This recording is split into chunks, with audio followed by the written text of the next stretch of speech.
Gracious God and Father in heaven, we come before you as a God who is incomprehensible in all of your wonders and mystery. And yet, God also who has been pleased to reveal himself to us, especially in the face of your Son, the Lord Jesus Christ. Therefore, we approach these subjects of our study with humility, believing that we are seeking to know a person who has been revealed and a person who is the chiefest of being and to whom we submit under. So be with us and grant us greater and greater clarity about the teachings of your word for our benefit and for your glory. In Jesus' name, amen.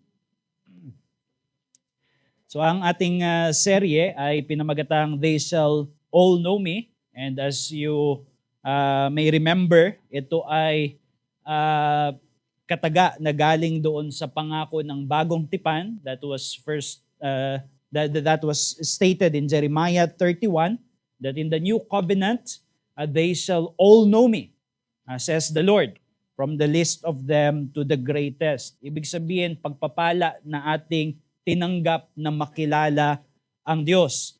And of course, that means to know Him in a loving relationship, a loving personal relationship, but certainly included in that is knowing about Him in the way that He has revealed Himself. Kaya mahalaga na yung pag-aaral patungkol sa Diyos. At nasa lecture number 2 na tayo. Kung yung una, pinag-usapan natin yung happiness of knowing God. Ngayon titignan natin yung humility of knowing God as incomprehensible, which we shall consider this lecture at sa susunod din na linggo na pag-aaral natin. The humility of knowing God as incomprehensible. Yung kagaya nung napag-aralan natin nung nakaraan, I have asserted and it is not easy to, it's not hard, rather, to accept this truth para sa atin na yung pag-aaral patungkol sa Diyos, this is a necessary activity in pursuing our highest goal as human beings. Although I have not given a biblical presentation na ito yung highest end of man, that would be another series of lecture, but I believe that this is something that we already have accepted. In fact, palagi nga nating kabisado na nga natin yung Westminster Shorter Catechism na ang unang tanong niya, what is the chief end of man? And the chief end of man is to glorify God and to enjoy Him forever. Ibig sabihin, God did not create us for ourselves. Nilikha tayo ng Diyos upang magkaroon ng relasyon sa Kanya, luwalhatiin siya, at makilala siya in such a way that He is our happiness. He is our highest joy so that we enjoy Him as a person.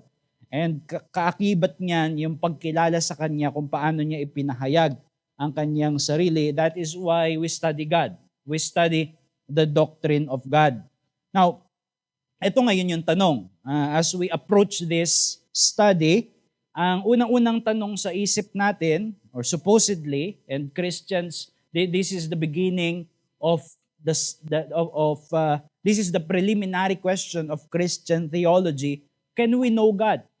Pwede ba nating makilala ang Diyos? And kung pwede natin siyang makilala, in what manner? And by what medium? So, sa paanong paraan natin pwedeng maarok ang Diyos at sa pamamagitan ng anong kapahayagan o daan.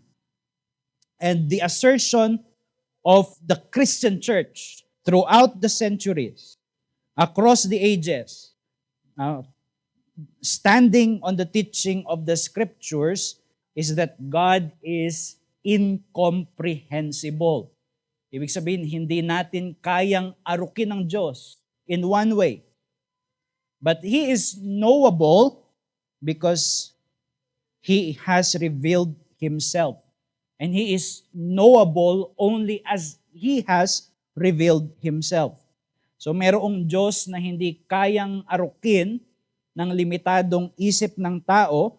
Yan ang tinuturo ng Biblia at niyakap ng mga mananampalataya sa kasaysayan. Pero siya ay kayang makilala sa pamamagitan ng kanyang kapahayagan at makikilala lamang siya sa pamamagitan ng kanyang kapahayagan. This is something that we confess in our Confession of Faith in the Second London Baptist Confession. Sinabi doon sa chapter 2, paragraph 1, "The Lord our God is but one living and true God, whose subsistence is in and of Himself, infinite in being and perfection, whose essence cannot be comprehended by any but Himself." So in-emphasize ko dyan yung whose essence cannot be comprehended by any but Himself. So tinuturo sa ating confession na ang Diyos ay merong essence. Ibig sabihin, this is His substance. At sinasabi doon, hindi kaya ito na arukin ng sinuman kung hindi siya lang. So yun yung tinuturo doon sa chapter 2, paragraph 1.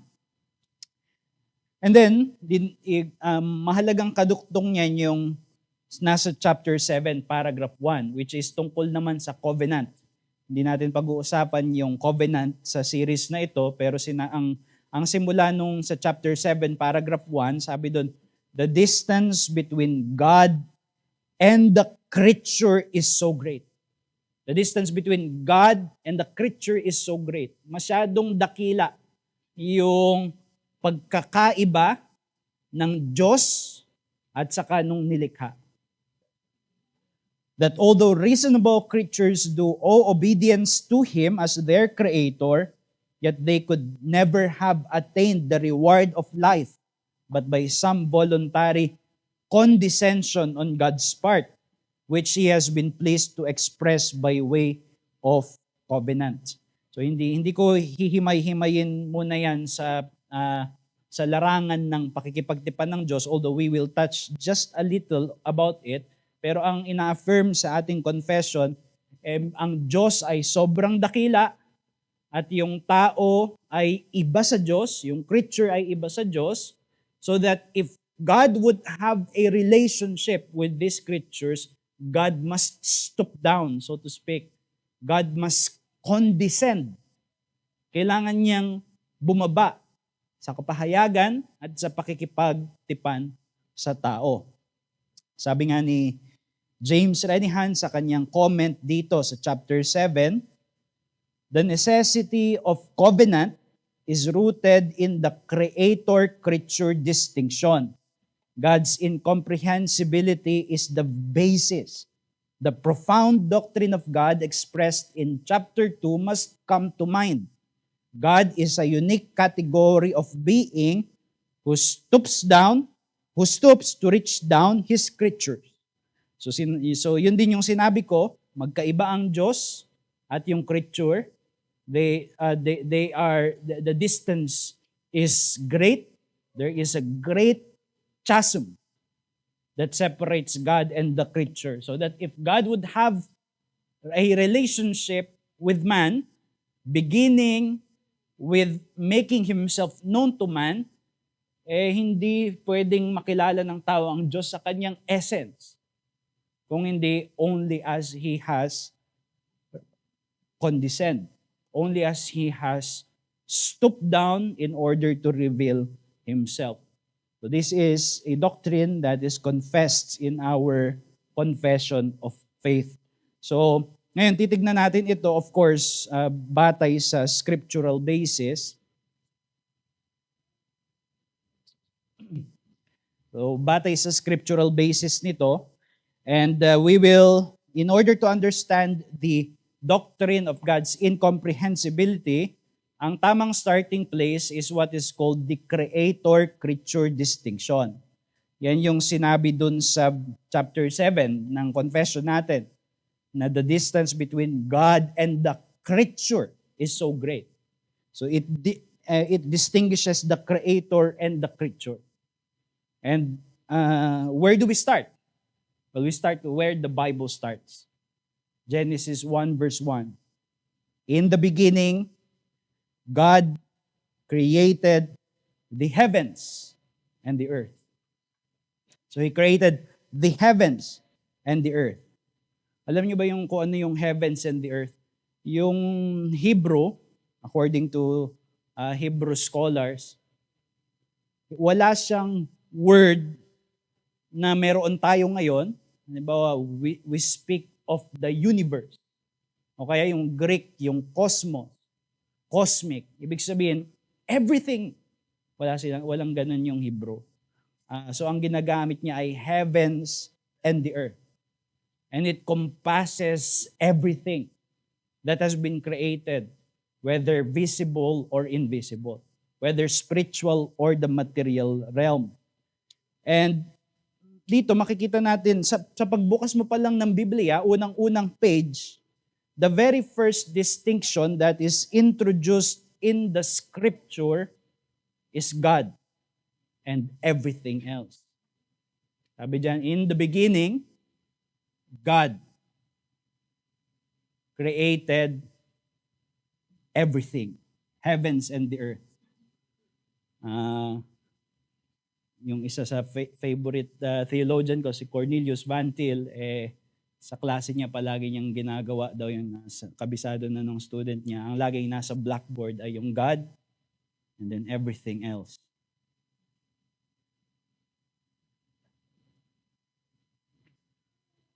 God and everything else. This is the most fundamental biblical distinction. Merong Diyos who does not exist in time because He is in the beginning, who does not exist in space because He was prior to creation of space. And then everything else. Diba? So magkaiba. So anong ibig sabihin niyan? Una, it means that God is a category all by Himself, separate from everything else. Ibang kategorya ang Diyos sa kategorya ng lahat ng mga bagay. Lahat ng mga bagay, creature. Ang Diyos, nasa ibang kategorya siya ng pag-iral. Nasa ibang kategorya siya ng kalikasan. Wala sa loob ng sangnilikha sa kanyang pagiging transcendent. And that means His being is unique from everything else in that He exists outside of creaturely categories of finitude. Yung pagiging limitado natin, everything else exists in time. Di ba? In the beginning, doon nagsimula. Yung panahon, doon nagsimula. Yung oras. Kaya we live our moments in the succession of past, present, and future. But God preceded that. So that time, although He can relate to His creatures in time, but the Bible says He is eternal. Hindi mo pwedeng gawin na ang Diyos ay nananahan sa time. Otherwise, time would be God. Kasi eternal din siya. So God created time. That is why in the beginning, God created the heavens and the earth. This was not God's beginning. This was the beginning of everything else. But God exists outside of this beginning. Lahat ng alam natin, nandito sa mundo, lahat ng sensible ay space. Ibig sabihin, may parts, may composition. Halimbawa, ano yung pusa? Kaya mong sabihin na may buntot, may paa, may balahibo. But God is not a physical, spatial, embodied being. Siya ay spirit in the highest sense. Aalisin mo lahat ng categories ng pag-iral na limitado sa space, sa espasyo. So, and then yung pagbabago, ang namumuhay tayo sa mundo na mayroong pagbabago. Kahit tayo nagbabago, kahit segundo lang, walang pagbabago sa Diyos na ito ay sa creature lang. Therefore, God cannot be known by the creature in His essence. Yun yung point nito. Hindi natin kaya na tawirin ito. There is an infinite gulf. There is a great chasm that exists between the eternal God in His essence and the creature. Sabi nga doon sa yung pinanghahawakan na niyakap din ng mga reformers, the finite is not capable of the infinite. Hindi natin pwedeng ilagay o i-comprehend sa isip natin o kung saan man yung Diyos na hindi limitado, na hindi creature. So that is the conclusion of the creator-creature distinction.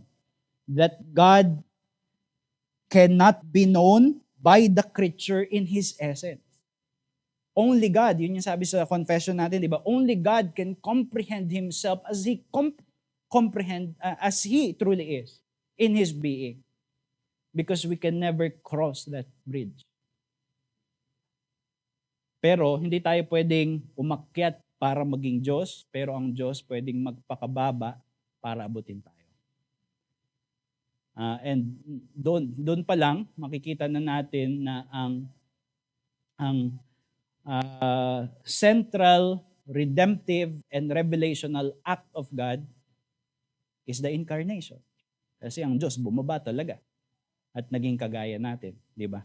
Pero sa susunod natin yung titignan. But right now, it just shows us that this is what is before us. If we say that we are studying God, we are studying something that is outside of our categories, that escapes scripturally category. Hindi ito, ang Diyos ay hindi kagaya ng ibang pag-aaral na pwede mong ulit-ulitin sa laboratory ng experiment or i-subject as though kaya nating i-master. Diba? And because of this. Kaya makikita natin sa Bible, although the scripture speaks of God using creaturely analogies, dinidescribe ang Diyos na kumikilos, dinidescribe ang Diyos na may kamay, dinidescribe ang Diyos na may mata, dinidescribe ang Diyos minsan may pakpak. Hindi natin pwede itong ilagay sa essence ng Diyos. Ang ginagawa ng Diyos nagpapakababa siya para maintindihan natin siya. Para maintindihan natin siya in the way that He relates to us, but not as He is in this hidden essence. So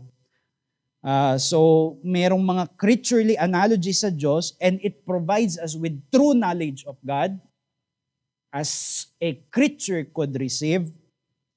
Pero sa Bible, there is a cumulative testimony that God, as He is in Himself, is incomprehensible. At yan yung titignan natin sa hapon na ito, yung mga passages or mga biblical lines of evidences that demonstrate that God is incomprehensible in His essence. Now, may key biblical episode, I think this is forceful, that's why it is good to begin here. I invite you to turn to Exodus 33. Exodus 33. Exodus 33 verse 17 to 23.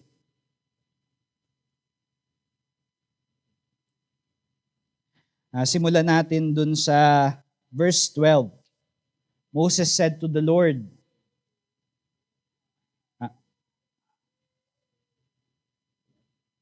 verse 17, and the Lord said to Moses, this very thing that you have spoken I will do, for you have found favor in my sight, and I know you by name.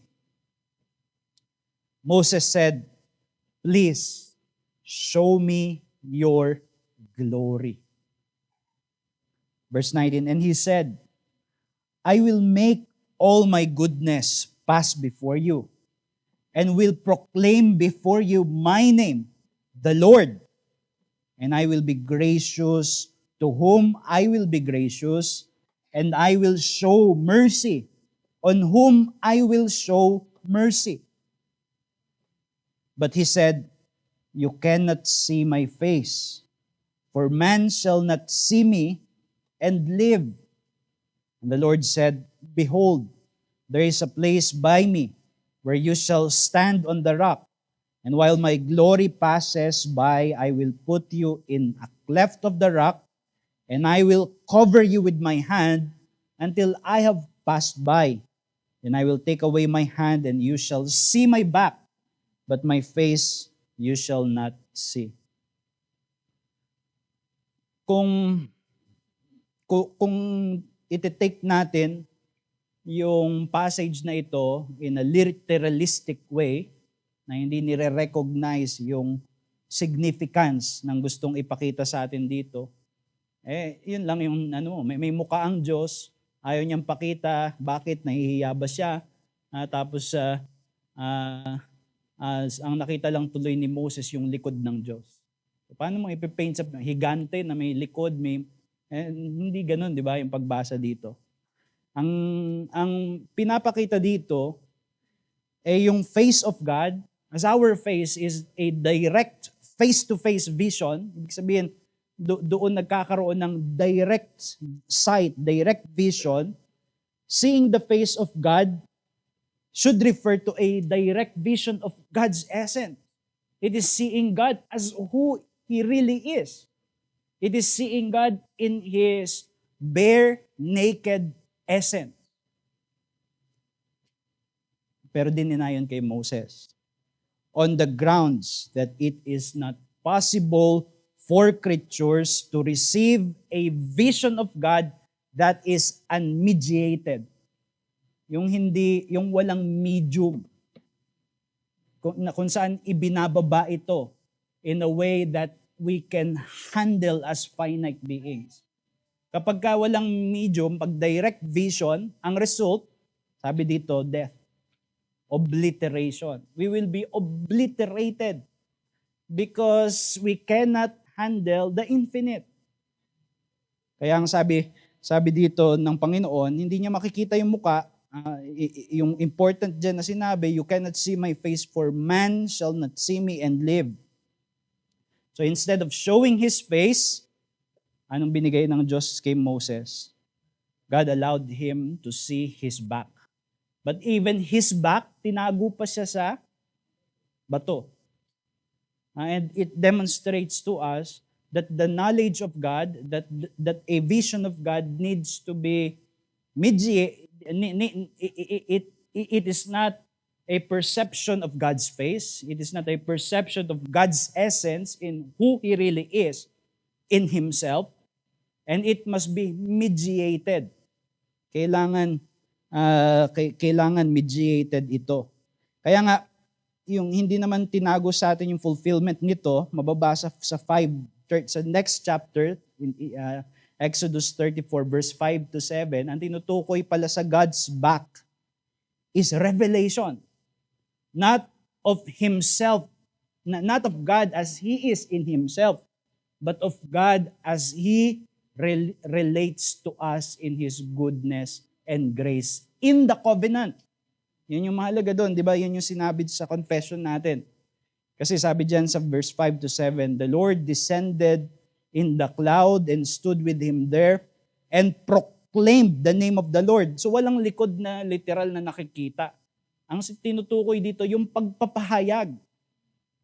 Pinahayag, sabi doon, the Lord passed before him and proclaimed, the Lord, a God merciful and gracious, slow to anger, and abounding in steadfast love and faithfulness, keeping steadfast love for thousands, forgiving iniquity and transgression and sin, but who will by no means clear the guilty, visiting the iniquity of the fathers on the children and the children's children, the third and fourth generation. So ano yung pagkakita ni Moses sa likuran ng Diyos? Kapahayagan. Pinahayag ng Diyos kung sino siya, not he is in himself, but in how he relates to people in the covenant. Kasi yung Lord, yung capital L-O-R-D, yan yung covenant name ng Diyos. Yung usually, pagka nire-refer ang Diyos sa Old Testament, especially the earlier portions, as that God who is the creator, ang ginagamit ay Elohim. Pero pagka ang Panginoon, as He relates with Israel, His covenant people, and as He fulfills His covenant promises to the patriarchs, ay doon ginagamit yung Lord. So ibig sabihin, ang ipinakita ng Diyos kay Moses ay yung mga attributes niya as God relates to people, as God relates to creatures, especially in the context of the covenant. And I think from this, we have an episode that somehow demonstrates to us this dynamic. Kung saan tayo, dahil hindi natin kayang arukin ng Diyos, ang categories natin limitado sa kategoryang ito. Ang Diyos ang kailangan na magpakababa, pero hindi yun pag-arok ng kung sino siya sa kanyang sarili. Ang tawag ni Luther sa Diyos na ito, hindi niya sinasabing dalawang Diyos. Ang sinasabi niya, merong Diyos na hindi natin maintindihan at merong Diyos na maintindihan natin kasi ganoon siya pinahayag sa atin. Ang tawag niya doon ay yung Deus absconditus o yung hidden God na hindi natin kailanman maarok. Hindi dahil sa ayaw ipakita sa atin ng Diyos, pero hindi kasi natin pwedeng makita, otherwise magiging Diyos din tayo. Di ba? Gets nyo? At yung revealed God. Yung Diyos kung paano niya ipinahayag yung kanyang sarili sa atin. But the revealed God is stooping down. Kagaya nga sabi rin ni Calvin, kinakausap tayo ng Diyos in a baby talk way para maintindihan natin yung kanyang greatness that we can not comprehend. Isa pang line of that demonstrates that in the Bible is the secret name of God. Sa Biblia, maraming pangalan ng Diyos, di ba? El Shaddai, Jehovah Jireh, ano pa? Elohim, Ebenezer. So madami. Pero may mga scriptural encounters na pag di natin naintindihan, it will boggle our mind kasi sinasabi din doon na yung pinakapangalan ng Diyos hindi niya kayang ibigay sa tao. Hindi niya kayang ipahayag sa tao. At kung hindi mo uunawain ng malalim yung mga passages na yon, parang again, matitrivialize mo, di ba? Like pag may nakasalubong ka, anong pangalan mo? Ako nga pala si Brother Joseph. Anong pangalan mo? Sabihin niya, secret. Di ba? Parang ganun lang. It doesn't make sense. Pero, hindi ganun ang interpretation. Di ba yung name? When you have a name, it is an external sign or reference. It is an external sign or reference kasi hindi naman nakasulat sa akin yung halimbawa yung Joseph, di ba? It is an external sign. Pero pag nabasa mo sa papel, Joseph, alam mo na ang tinutukoy nun ay ako. Or iba rin, pero kaya lalagyan mo ng mas full name. But that is the point. It is an external reference to describe the identity of a certain person or a certain being. Pero dahil nga sa problema na to, God, everything else, there is nothing external to God that can accurately describe God. Bakit? Kasi He is in Himself.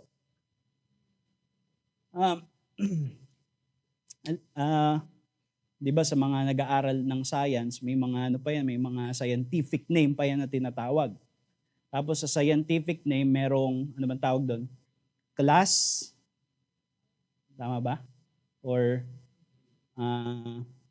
genome? Genus? Tapos yung species. Para ma-specify mo talaga kung sino yung tinutukoy mo na species. At ano yung genome niya. Walang genome ang Diyos. Di ba? He is a category of Himself. Hindi mo siya maipapantay sa iba. So hindi mo siya mabibigyan ng scientific name that is proper. Only scientific name or names, biblical names, as He has come down and as He has revealed Himself to us. Di ba? Na susundan natin.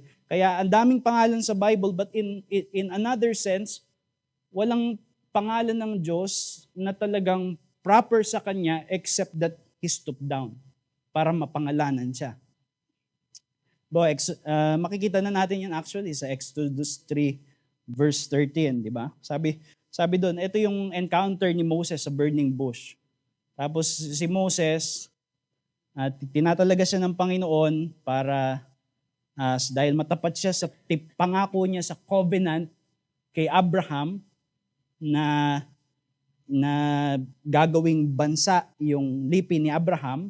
So itong Hebrew people, ilalabas sila sa Israel.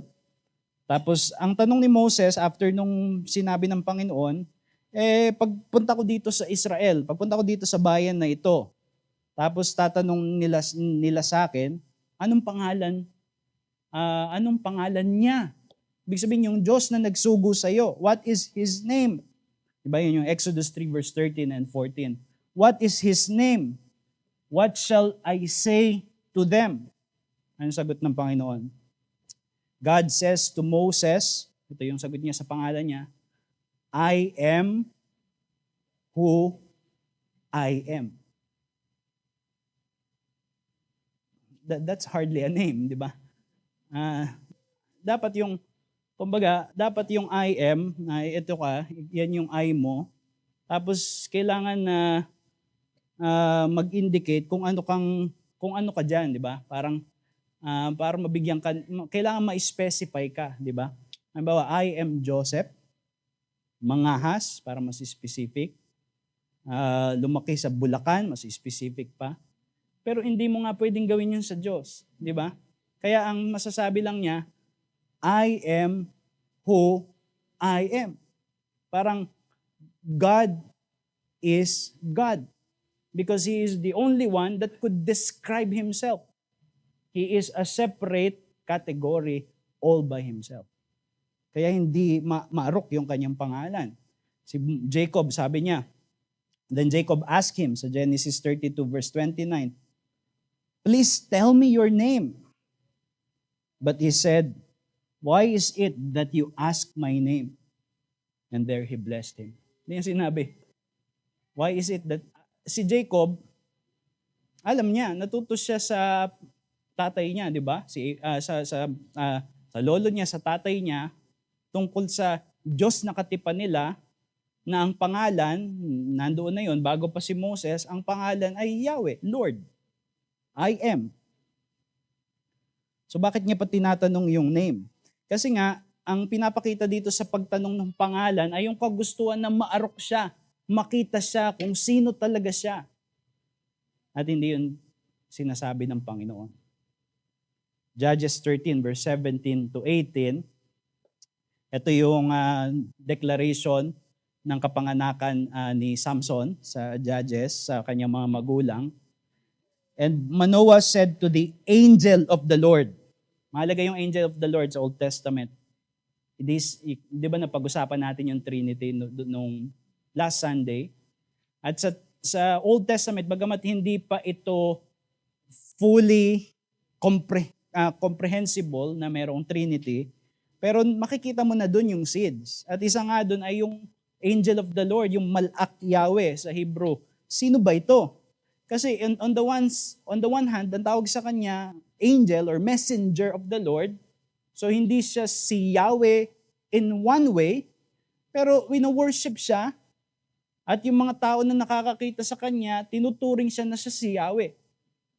So, siya ba si Yahweh o siya hindi siya si Yahweh? Well, maintindihan mo lang yan kapag naintindihan mo na yung mas malinaw na kapahayagan ng bagong tipan. Pero ito, sabi doon, and Manoah said to the angel of the Lord, "What is your name? So that when your words come true, we may honor you." And the angel of the Lord said to him, "Why do you ask my name, seeing it is wonderful?" Ano kaya yun, no? Wonderful yung pangalan niya, like, I am wonderful. O yung name niya is so wonderful that it cannot be given to men. I think that is what it means. And Manoah said to his wife, sa verse 21 na ito, "We shall surely die, for we have seen God." Sino daw yung nakita nila sa angel of the Lord? Yung Diyos. At ang sabi niya, dahil nakita nila ang Diyos, even though this was mediated, mamamatay kami. We will be obliterated. The angel is a mediated vision of God. And even so, sabi ni Manoah, mamamatay sila. Ni Manoah. Yung angel of the Lord, as I've said, it is believed to be the pre-incarnational manifestations of the Son in the Old Testament, of the Son of God. But that shows us na may ng katotohanan ng incomprehensibility, in that in one sense we know God because He reveals Himself by names. May mga pangalan siya at yung names na yun ay hindi arbitrary, kagaya ng kung paano tayo pinangalanan ng magulang natin na wala namang kinalaman sa kung sino tayo magiging, di ba? Minsan may kinalaman accidentally or providentially. Pero sa Diyos, pag nagbigay siya ng pangalan, may kapahayagan doon. Diba? Pero, meron ding diwa na hindi kayang bigyan ng pangalan ng Diyos. Except that God is God. I am who I am. So yung secret name of God. And then we also see this in the fact that God is described in the Bible as beyond comparisons.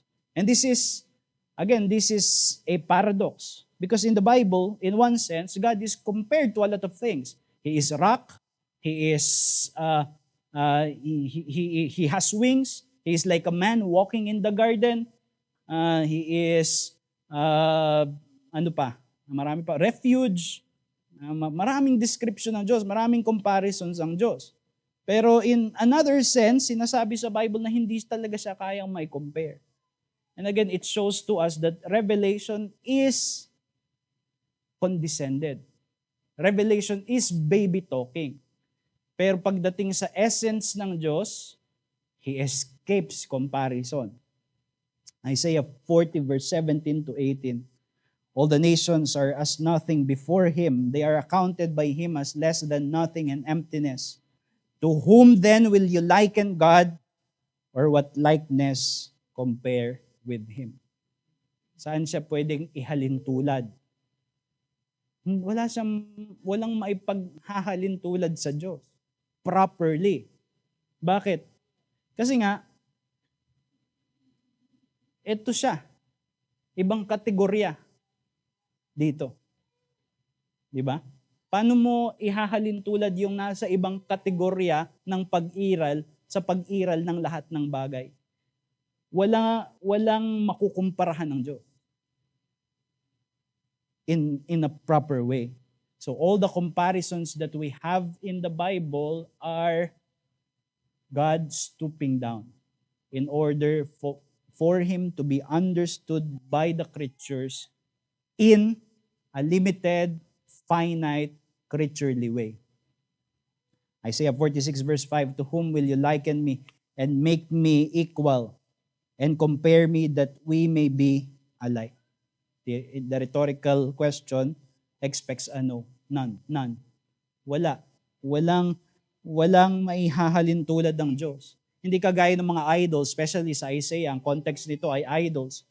Hinahalin tulad sila sa kung ano-anong bagay sa creation. Kaya nga mahalaga rin itong doktrina na ito na ito yung dahilan kung bakit hindi tayo pwedeng gumawa ng icons at sabihin na yan ng Diyos, sambahin natin siya.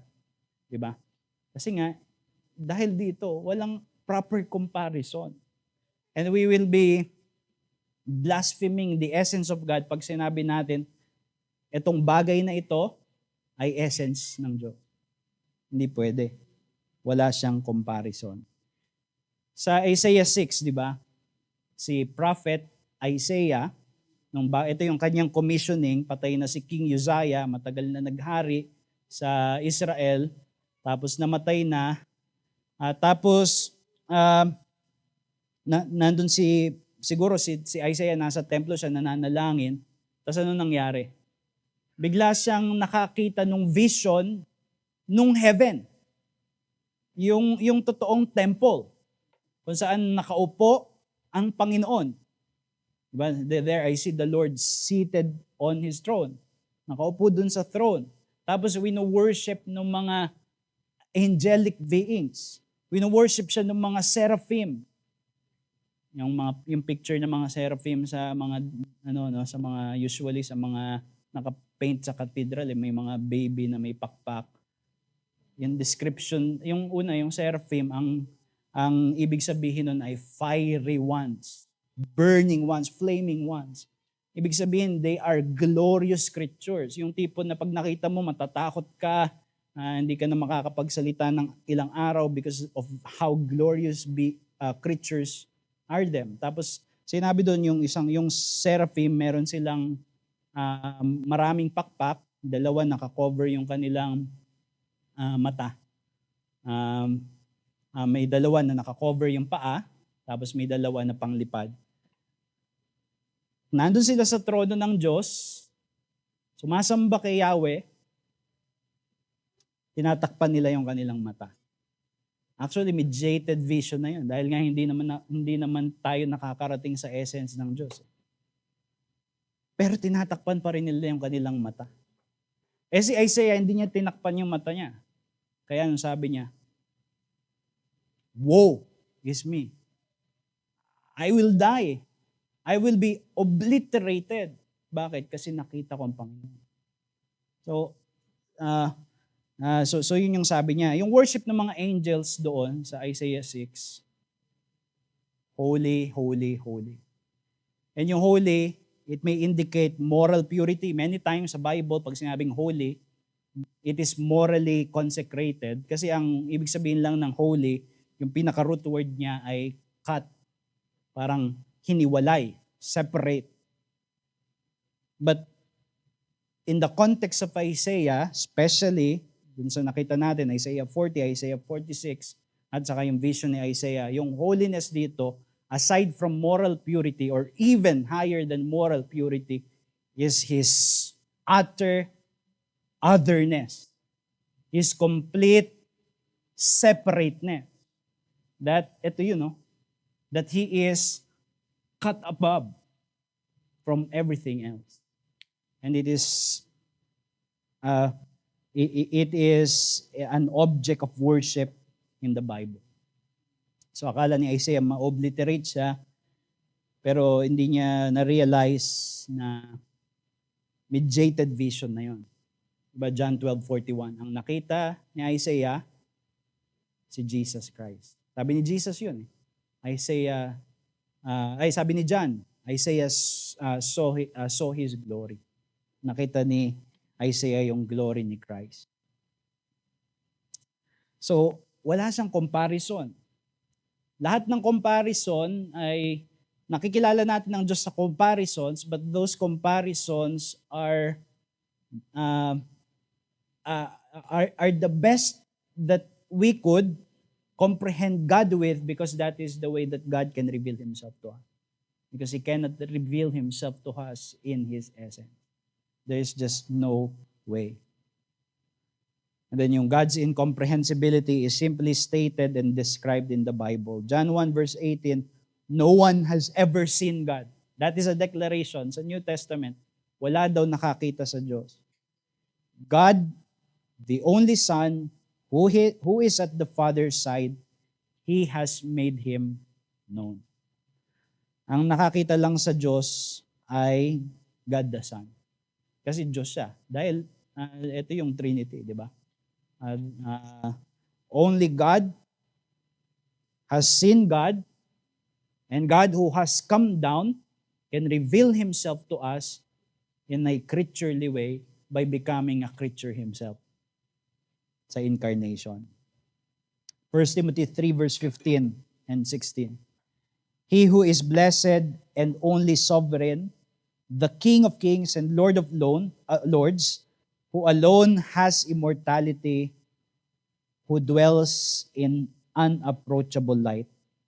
Minsan nalalagpasan lang natin yung ganung passage, pero hindi natin pinag-iisipan. Pero try yung pag-isipan. Anong ibig sabihin na ang Diyos ay nakatira sa hindi maaabot na liwanag? Like may literal na spotlight, tapos hindi na. It's somewhere na kahit anong spaceship yung puntahan natin, hindi ganun, di ba? Ang ibig sabihin nun, yung kanyang essence, yung kanyang separateness, hindi natin kayang abutin. He is unapproachable. There is just this hidden God in His essence that is forever kept from us. Why? Not because hindi pinakita ng Panginoon, but because hindi pwedeng ipakita. Hindi kaya. This is Deus absconditus. This is the incomprehensible God. We will become God if we comprehend God in such, in His bare naked essence. Kaya 1 John 4 verse 12, no one has ever seen God. No one can have a direct vision of God. Only a vision of God mediated by revelation, ultimately in Jesus Christ. Parang siguro yung isang walang perfect analogy pagdating sa Diyos na maliwanag na yun. Kahit yung incomprehensibility, pag binigyan na natin ng analogy, incomprehensible pa rin. Nag-stoop down pa rin. Pero siguro the best that we can describe this is araw. Yung araw, not strictly but just go along with the illustration, hindi mo kayang tignan ng direkta without hurting your eyes. Let alone you go there in order to experience the sun directly in its bare, naked essence.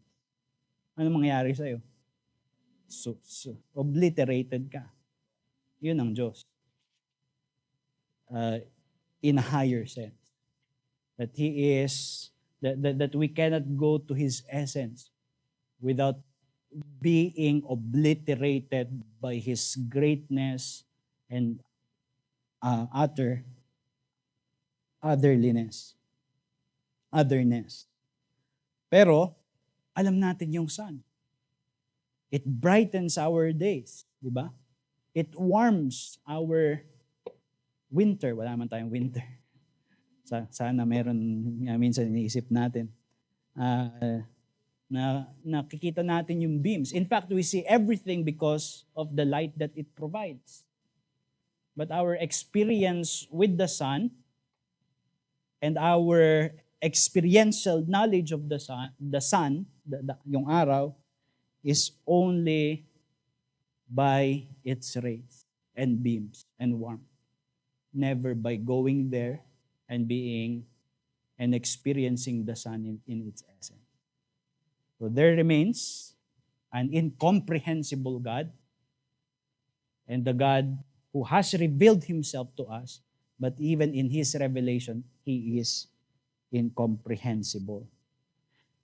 And this is a theology that has been embraced by the Church Catholic. Diba yun yung naging introduction natin, that we believe in the Holy Catholic Church, not in Roman Catholic. In Catholic meaning universal, na hindi tayo yung unang nag-aral ng Bible, and there is a long line of faithful generations of Christians who has been worshiping the same God, who has been trusting in the same Jesus, who has been led by the Spirit to understand Scriptures, and therefore this doctrine is one of those affirmations about God that has been passed on, received from the Bible and passed on, taught from generation to generation. And for that reason, may assignment kayo. Then sa likod may appendix dyan, di ba? So God's incomprehensibility affirmed in the church through the ages. And ang purpose nito is ma-fulfill natin yung pinag-aralan natin sa unang series natin, which is yung knowing, yung theology with all the saints. We study God as He has been learned by those who have gone before us. So, nandyan yung mga sulat mula sa early church hanggang sa panahon natin, kung paano ina-affirm ng mga men of God in history itong katotohanan na ito. Magbasa ako ng ilan lang, tapos basahin nyo na lang yung iba. Augustine ngayon, di ba? So, si Augustine basahin natin. Sabi ni Augustine, "What then, brethren, shall we say of God? For if you have been able to comprehend what you wanted to say, it is not God. If you have been able to comprehend it, you have comprehended something else instead of God. If you have been able to comprehend Him as you think, by so thinking you have deceived yourself. This then is not God if you have comprehended it. But if it is God, you have not comprehended it. How therefore would you speak of that which you cannot comprehend?" It's hard to imagine that this was a sermon, nakalagay dyan, sermon number 2. Pero kita natin na it was a matter to worship God dahil siya ay incomprehensible. Then last, si Herman Bavinck, sabi niya, the theory of the incomprehensibility of God and of the unknowability of His essence also became the starting point and fundamental idea of Christian theology. Neither in creation nor in recreation does God reveal Himself exhaustively. He cannot fully impart Himself to creatures.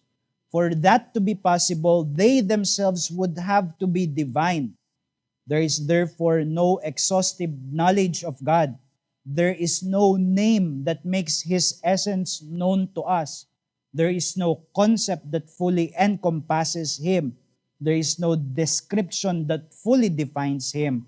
That which lies behind revelation is completely unknowable. We cannot approach it either by our thought, our imagination, or our language. That God which lies behind the revelation, we can never know. He remains incomprehensible. But we know Him through what He has revealed to us in that accommodated way suitable for finite creatures. Okay, so we can have some questions and answers kung meron kayo. Si Micah.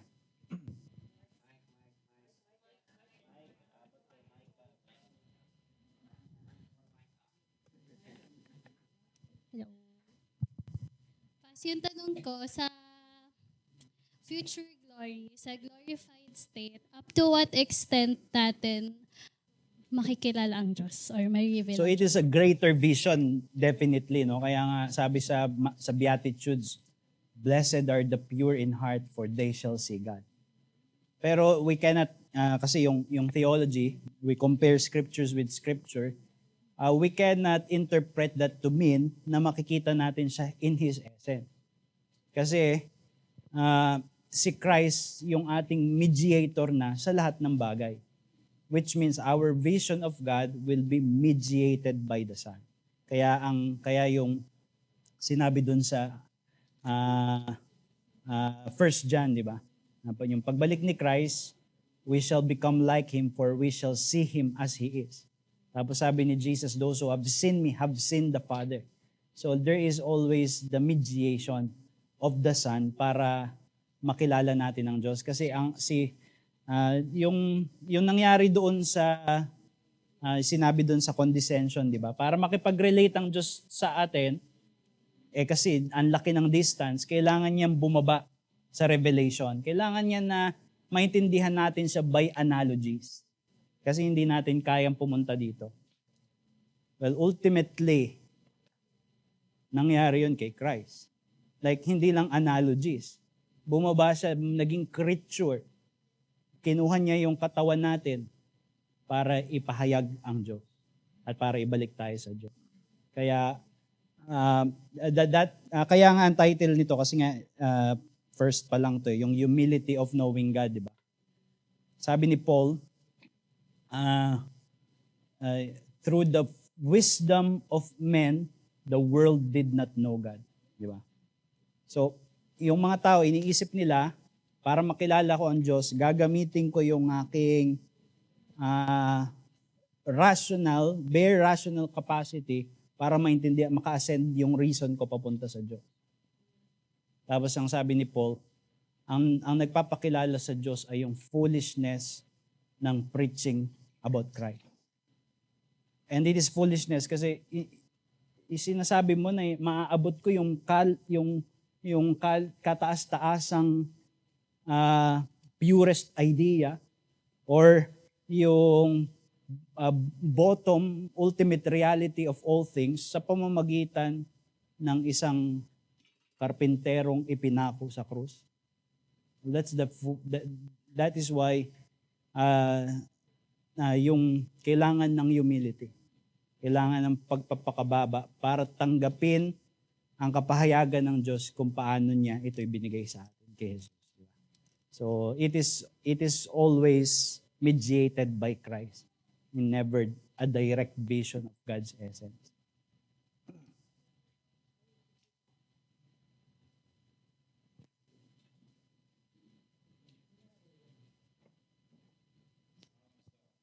Kaya man.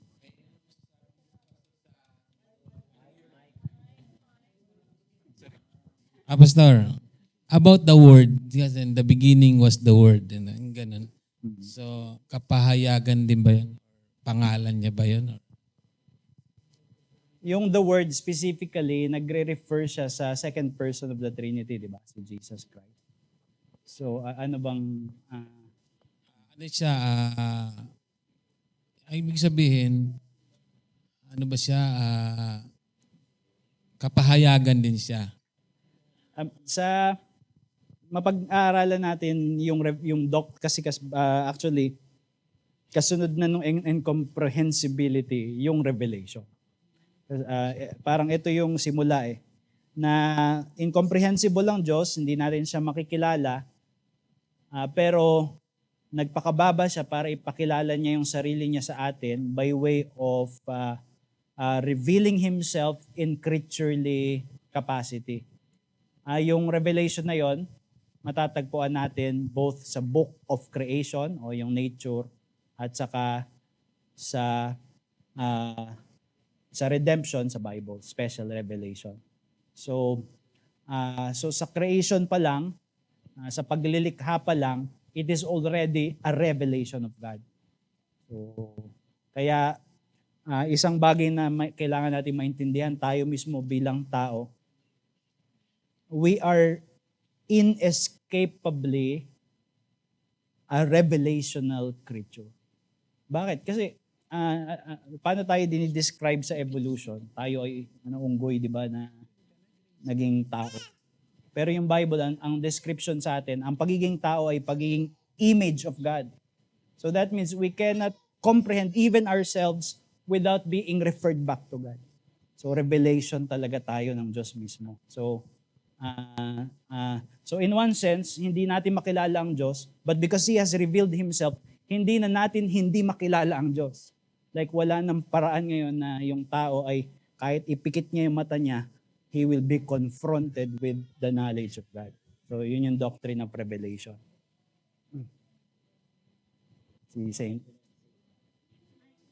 May mic ba?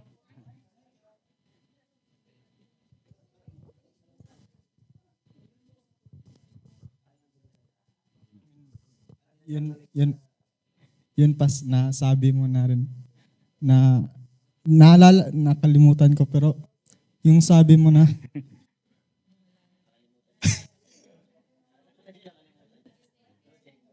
yung sabi mo pas na di natin yun kakasabi mo lang na hindi natin makikilala ang Diyos.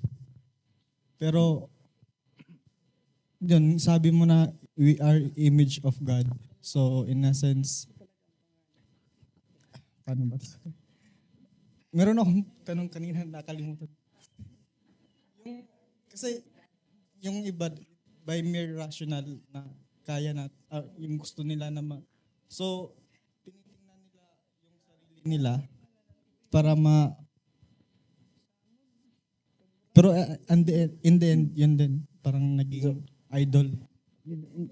Medyo nagigets ko yung tanong mo, bro. Medyo magja-jump ahead tayo, although hindi ko naman alam kung gaano natin to. Merong kaibahan, malaking kaibahan kasi meron tinatawag na natural revelation. Pag-aaralan natin yung natural revelation. Tinuturo yan sa Bible, di ba? Halimbawa, Romans chapter 1. Sinabi doon na plain. Plain yung knowledge ng Diyos sa lahat ng tao dahil sa creation. Magkaiba yung conception dyan ng Roman Catholic, Romanism, at saka ng Reform, like John Calvin. Sa Roman Catholic, ang binigay ng Diyos ay inner light, inner capacity para makilala ang Diyos. So meron kang reason para makapag-reason back ka pabalik sa Diyos. So kaya paano mo makikilala ang Diyos? Well, halimbawa, law of cause and effect. The world is an effect, therefore it must have a cause. So 'di ba so kailangan mo ng rational inferences, a process of rational inferences para makarating sa knowledge of God. So in that sense, hindi ang knowledge of God sa kanila, ang natural sa tao, nasa makeup natin ay yung inner capacity to reason back to God. Tapos yung knowledge of God, we arrive at it by reasoning. Hindi yun yung conception ng reform kasi sa Romans chapter 1, walang excuse daw eh. Plain sa lahat ng tao na may Diyos. Kaya ang tinuturo ng reform, halimbawa kay Calvin, is yung sense of the divine. Nakabase yan sa Romans chapter 1. Ibig sabihin, yung tao mismo, he could not even start to think, supposedly, without God. Kasi image of God tayo eh. Di ba? kapag the moment na naintindihan natin yung sarili natin, naintindihan na rin natin na mayroong Diyos. Not as a result of a process of reasoning, but as a natural sense that we possess. And malaking difference yan kasi makikita mo na yung sistema ng dalawang yan, may kinalaman na rin sa kaligtasan. Bagamat wala pa dito yung usapin ng biyaya. Dito, sa simula't simula pa lang, yung knowledge of God kailangan pagtrabahuan. Dito sa tinuturo dito, yung knowledge of God, regalo ng Panginoon na nasa iyo na. Hindi kailangan pagtrabahuan. So hindi ibig sabihin na wala ka na ma-acquire na knowledge ng Diyos, pero ibig sabihin, even prior to reasoning back to God, men are already aware with God. Ang problema, yun yung pag-aaralan natin next Sunday, yung sabi dun sa Romans 1, di ba? Sinusuppress ng tao yung knowledge of God because they don't want to be accountable. So, merong nangyayaring suppression. Michael.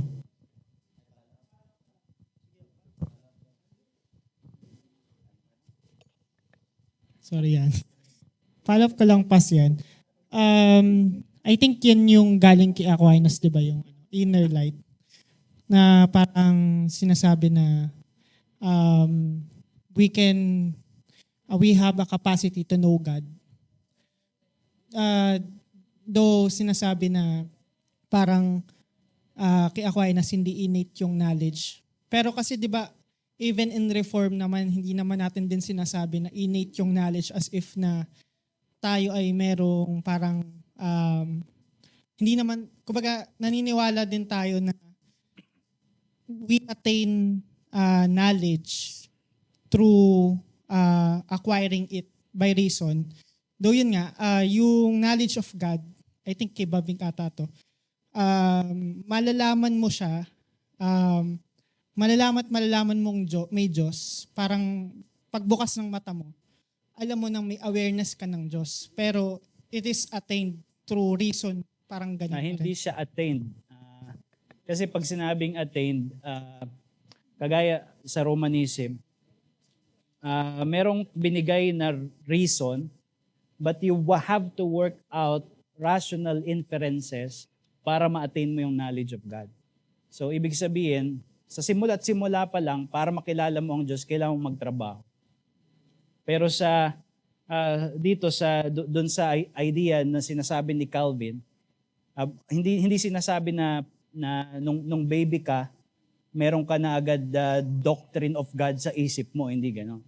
Pero ibig sabihin nun, pagmulat nung iyong kaisipan, hindi mo kailangan mag-rational inferences na para makarating sa knowledge of God. It is like opening your eyes and you see the reality. Thank you, Pas. Wala, ako na. Pastor, yung pagiging incomprehensible ng Diyos, does it speaks doon sa kanyang mga attributes na hindi rin natin malalaman o we cannot fully known din yung mga attributes ng Diyos, or yung mga attributes niya ay kapahayagan niya sa kanyang sarili, o sabi natin yung sinasabing anthropomorphism.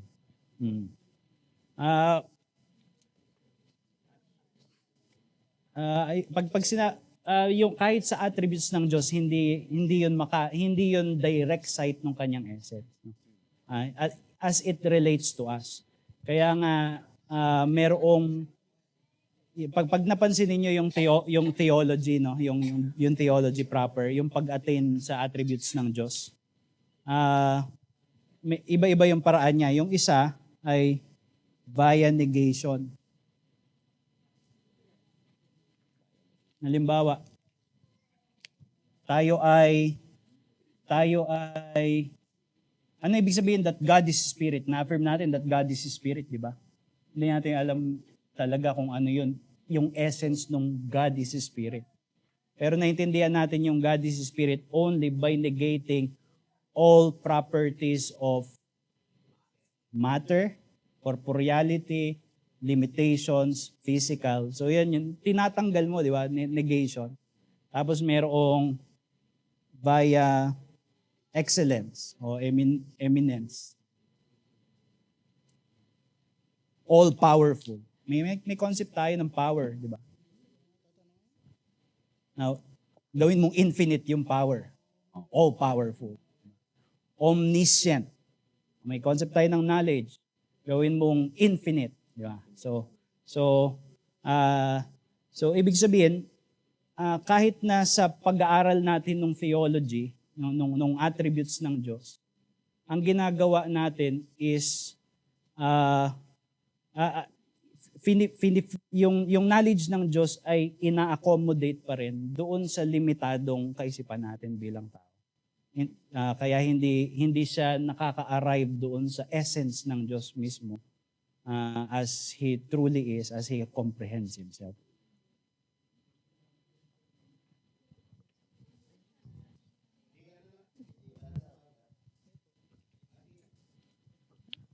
Dapat pas. Yan, question ko lang po pas. In heaven po ba pas? We will see God face to face o kagaya rin ng mga seraphim na matatakpan ng ating mga mata. Kung yung essence nga, hindi natin makikita ang Diyos kasi hindi etong essence na ito na sinasabi natin, yung God in His essence. Hindi yan tinatago ng Diyos sa atin dahil ayaw niyang ipakita. Imposible nating makita dahil creature tayo. Dahil nga dun sa He is a category all by Himself, hindi natin siya talaga maaarok. Hindi natin siya maaabot. So, the only way na makikita natin itong essence na ito, mako-comprehend natin yung essence na ito, is by becoming God ourselves, which we can never be. Di ba? Hindi natin pwedeng tawirin yung creator-creature distinction. Kaya lahat ng sight sa Diyos is mediated by revelation. Pero merong highest revelation, which is yung glorified Christ. Di ba? Kaya when we see Him face to face, we shall be like, when He comes, we shall see Him face to face and we shall be like Him. So yun yung highest vision of God that we could ever achieve as creatures. Yung vision of God in mediated by the glorified Christ in the consummation. Si Bal pala. Pas yung mga verses na sabi, the foolishness said to his heart, there's no God. Tapos yung verse na no one seek God. So yung mga atheist, meron ba silang in the back of their mind, ang sinasabi ba nila, there is God but I will deny it until I die? Or in their mind talaga, wala silang sense na may God? Kung papaniwalaan natin yung verse na kinote mo at saka yung Romans chapter 1, sinabi doon yung everything that has been made leaves man without an excuse. Ibig sabihin, walang makapagsasabi na hindi masyadong malinaw sa akin na may Diyos. Malinaw sa lahat.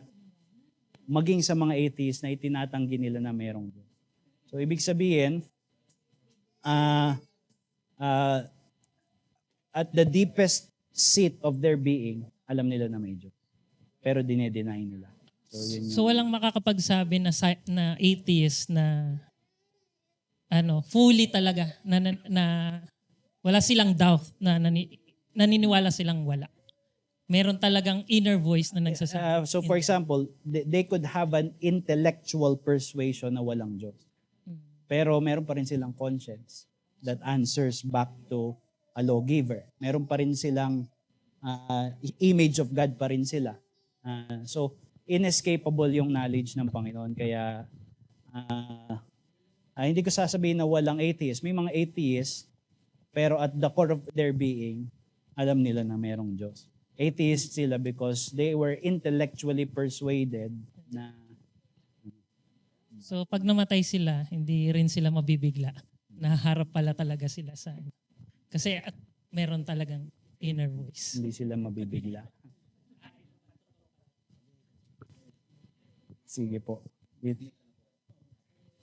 Pastor, can you, para mas klaro siguro, can you differentiate between essence versus nature? Kasi yung nature of God, para mas iba yun sa essence. Yung mga attributes, meron kasing common knowledge, di ba? Merong common grace. So, alin ang naabot lang ng tao na unbeliever? Paki-differentiate yung essence para malaman ng lahat kung anong difference niya sa nature of God. Actually, kung yung essence, synonymous siya dun sa nature, di ba? Pag yung essence saka nature, parang yun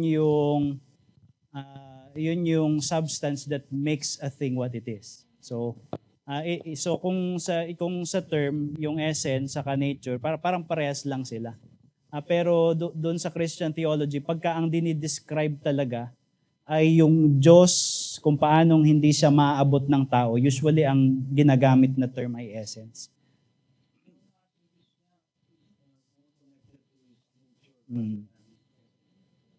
Parang yung nature usually na-apply na siya dun sa God as how He has revealed Himself so that He is loving in nature. Like sinasabi natin na by nature God is love, so that everything that He does in love. So na-apply siya usually po sa revelation, na dun sa God as He has revealed Himself.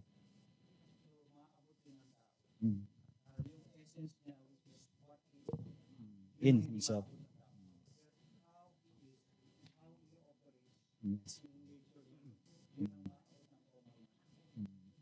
Kaya yung kanina yung description natin nung araw, ganun siya dinidescribe dito nasa likod nung natin si Basil. Ang ginamit nga nila ay energies. So sabi niyo po kasi operations. So nakikilala natin ng Diyos on how He operates in this world, but never on how He is in Himself. Meron po kayo? Itaas po kayong kamay. Okay na.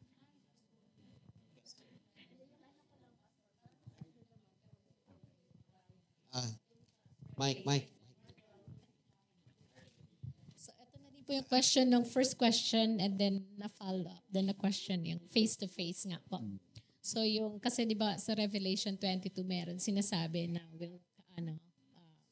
we'll meet God face-to-face. And so, yung explanation po ba doon is the same with yung explanation mo that you will see God depends on the purity of the heart and the, yung mediated po ni Christ. Yung mediated ni Christ and yung revelation. So revelational. There's a lot to unpack. Lord willing, I'm hoping na makapagturo din ako soon nung doctrine ng heaven. Pero hindi ko po ngayon, ma-reflesh. Last siguro. Ay, sorry. Sorry wa.